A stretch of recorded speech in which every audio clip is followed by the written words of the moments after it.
Some toxic traits within photography that I think set you up for failure are things like bangers only. Peter McKinnon made a really important video about photography and how social media has ruined photography.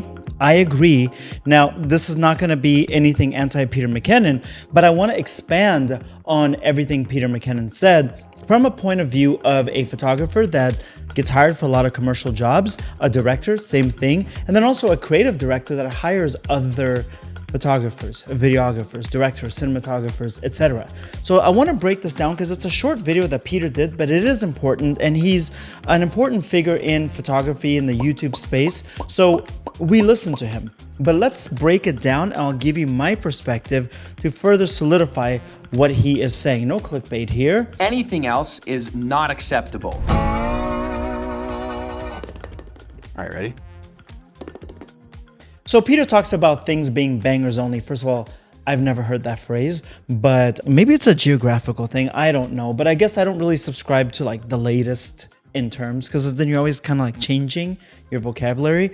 The whole thing that Peter was talking about is, okay, well, people saying you always have to have the best, the best, the best, the best, the best, the best.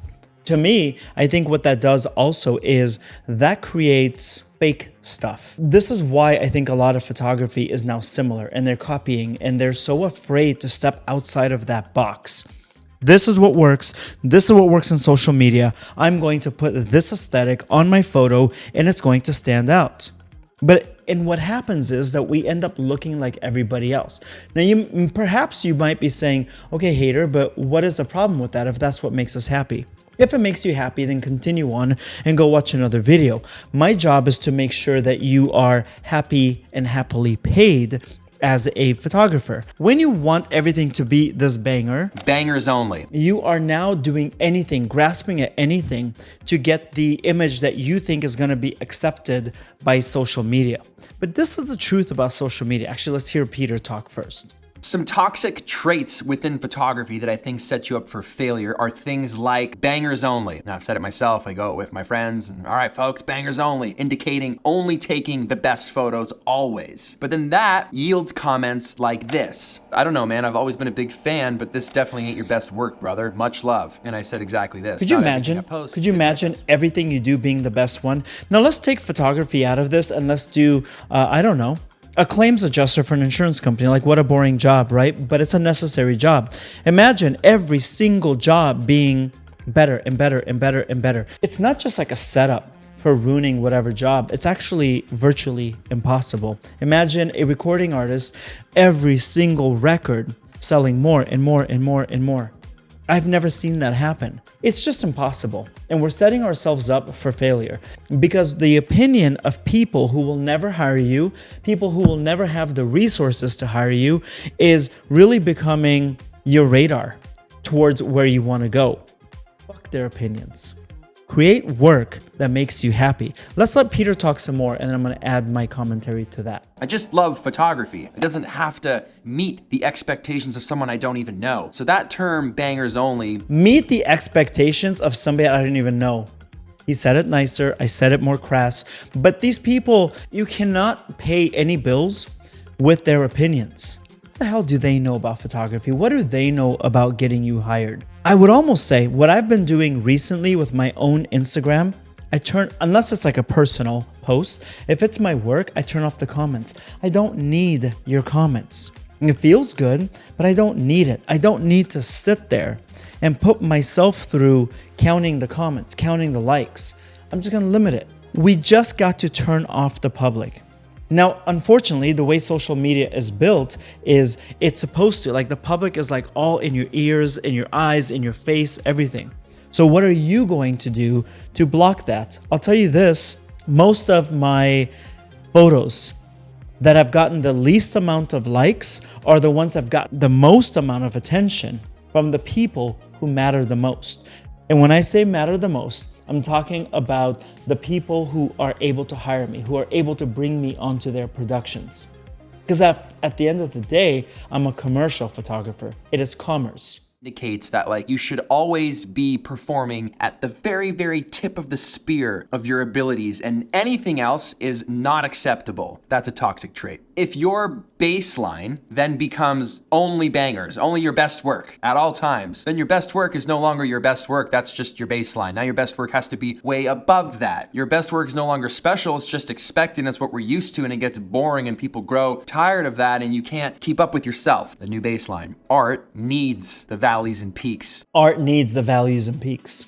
It's like he should just sell that on a t-shirt, if that's his original thought. Art needs that. Art is supposed to disturb the peace. Art is supposed to make people feel uncomfortable or really relate to something. You have to be able to try new things, fail at new things.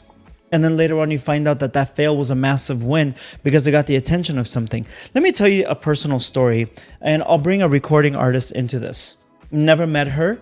I've seen her in person, but that's it. Beyonce. I'm not the biggest fan sonically of Beyonce, although I think she's incredible. Then on TikTok, when her tour started, this Renaissance tour, I started seeing a lot of stuff on my feed. Well, naturally you look, but a lot of the first stuff was saying, like opening night, a second day, oh wow, she's getting older. They were calling auntie. They were saying, wow, her dancing is not what it used to be. Oh man, she must have just had that foot surgery or the knee surgery. Wow, look at that. One shoe is bigger than the other one because she has like some kind of orthopedic shoe on. A lot of people are saying Beyonce is aging. Beyonce is not that good anymore. She's very visibly aging, and that's a great thing. I got to see, as someone that really wasn't like this massive Beyonce fan, and I'm just like scrolling on my TikTok, and all of a sudden I'm seeing imperfection, and I'm seeing somebody trying to keep up, and I'm seeing somebody a little bit more winded than I ever recall seeing her, and I see somebody having a good night than not a good night. And all of this made me like Beyonce more. Watching Beyonce laugh because she messed up because the goggle brought her eyeball all the way back here makes me laugh. Forgetting your lyrics makes her human. That to me is an example of imperfection is beautiful. In fact, I think in photography, we're going in two different directions. I don't give a damn about your fucking AI picture that is hyper focused or hyper realistic. You can't do that. You can't get that lighting. That's an image. That's not art. That's an image. I think what I'm going to be looking for more, and a lot of my clients that I'm speaking to, they're looking for imperfections on this side. They're looking for something that contains humanity. I want imperfection. I want someone that is striving to be better, striving to make a statement. Those are the people that I want on my team. I want people that have an opinion and that actually will respectfully will stand up against me, even though I'm the creative lead on the team. Because that's how we elevate, and that's how we get better, and that's how we bring on different opinions. Let's go. You need to take great photos. You need to take bad photos. You need to take photos in the middle. And at the same time, none of it matters anyway. If you enjoy photography, just take photos. Just make vids. The same thing I hate that he says vids. Videos is not that much longer. Applies to videos, cinematography, YouTube videos, podcasts, songs. Not every song will be your hit. People change, artists change, your tastes change, your style changes, and with that, the work that you produce in whatever medium changes with you. The conversation continued.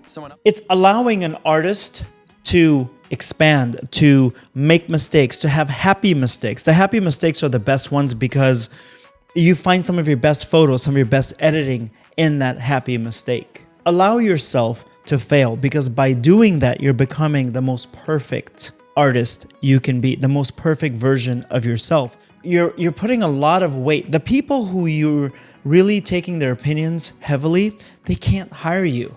It's that one lone art director. It's that one lone creative director that you're like, I like what you're doing. I like the change that you're trying to bring. I see it. I see you. I want you to work on this team. I got a call from a marketing agency and they wanted me to do food photography.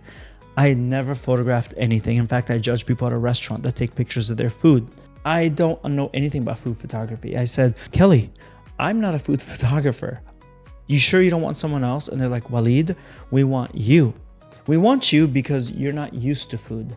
We want you because your look is so different than other food photographers. I was photographing food for that 1 year during lockup. people saw the imperfections in my work and they're like, why don't we go with somebody who is a fashion photographer, who is I guess like a celebrity photographer. I hate when people call themselves that now, because the people that call themselves that are not shooting celebs, but who have done celebrities and big projects.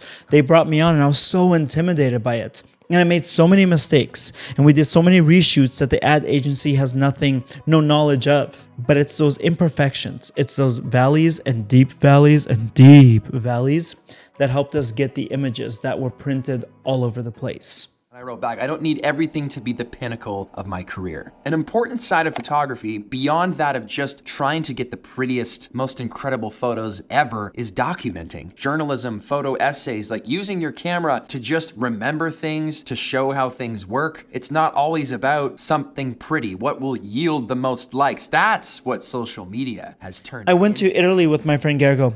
And there's so many pictures that I look at and I think, hey, you don't look your best, or you look dumb. Those are some of my favorite photos. The ones where we perfectly posed and like we took a lot of photos of each other. But the ones that were just like dumb photos, blurry, out of focus, are now my favorite, because those show humanity and those show personality and that shows mistakes. And that's what I'm interested in now.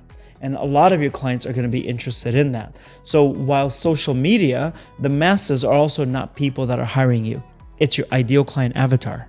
And like I'll talk about this in my courses, which they're linked down below and they're phenomenal.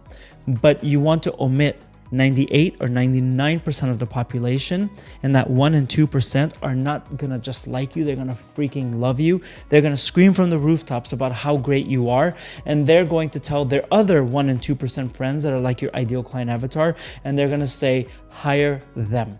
They are the best. They are incredible. Maybe you've traveled to a new place. Maybe you're just documenting how people spend their afternoons in a park. That might not be the best photo you've ever taken, but it shows a moment in time, shows a moment in your time. That might perform not as well on social media, but that doesn't mean it's any less than any of your other photos that you equally enjoy. If you're happy, that's all that matters. There's a lot of social pressures within social media in this day and age to constantly be one-upping yourself, leveling up against you. You're always in competition with you. I remember during COVID, I couldn't travel anymore, and a lot of my photography was based on travel, so I spent a ton of time going through all the archives trying to find my best photos, because You're not gonna find it.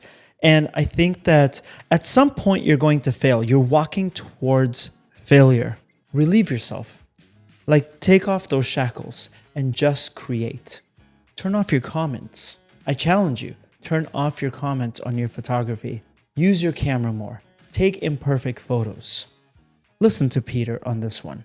Posting was the best that I possibly could. The most insane mountainscapes, the most incredible looking lakes. So I couldn't just start posting stuff in my mind around the community or around my home, or archived stuff that wasn't the same as what people were used to seeing from me. And that was a hard benchmark to reach on a weekly basis. That was hard to keep up with. And art should be fun, and photography should be fun, and it should be inspiring. This newfound love for film for me has opened my eyes to that style of documentation, of photographing the mundane, photographing the ugly things, sometimes photographing the most pretty things, the most insane landscapes, down to something that I would never have looked at in the eyes of a photographer thinking that's interesting. Now that's interesting to me. So of course there's going to be people that follow my accounts that aren't used to that style change. They're used to the bucket shot. So when I post a picture of a parking lot or a shopping cart or a vase of flowers, that's different, that's strange. So I understand where it comes from, but I can say from experience this year, being able to explore that side of the craft has been absolutely eye-opening and life-changing as an artist. It's also the reason I all that matters. And you're an artist. You're an artist first. You're an artist when you first picked up the camera. Remember that. Social media is like the great art eraser. Social media constantly like nudges you over and over and over and over away from the art. You have to fight it. I don't care about social media. For me, that currency is dead. Shoot something that just lets you enjoy the craft, because that's Thank you, Peter, for making that video. I don't watch his channel a lot just because, for no reason other than the algorithm doesn't really give it to me. But this one, it did, and I'm thankful that it did. He's got a huge platform, and it's important. Now, this is the first time that I wanted to make a reaction video and expand on it, because I hire people, because my friends hire people, because I refer people, and I know what people are wanting out there. Relieve yourself of the burden of just being in social media jail. Nobody cares about perfection. Perfection is boring. I can get on Midjourney and create perfect after perfect after perfect, all sizes, all aspect ratios. What I want is the way you see the world imperfectly. And as cheesy as that sounds, to me, that's what makes you the perfect artist. Okay, so lights out behind me. Thank you so much. I'll see you in the next video. This one is really good for you to watch. This one is really good. And then where is it at? Right here is where you subscribe. Hopefully I see you again soon. Thank you. My name is Walid.